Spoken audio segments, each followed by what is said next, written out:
amesomea mambo ya biashara. So mtu ambaye amesomea biashara si apelekwe mambo ya business. Yes. Angalia mambo ya sport. Tukuje mambo ya sport, mpira ya Kenya. Angalia kama Mvurya.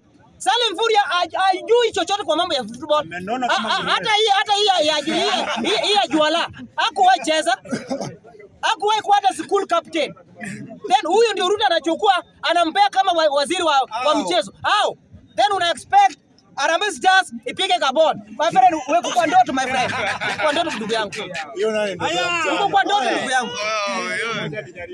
Then tunakuja hapa tunakaa tunataka kufocus na maisha broad based government. Aje. Then ukienda kwako unaenda kulala njaa. Aje. Harambee Stars hakuna mtoto wa mdosi anacheza kwa Harambee Stars. Yes. Gor Mahia hakuna mtoto wa mdosi.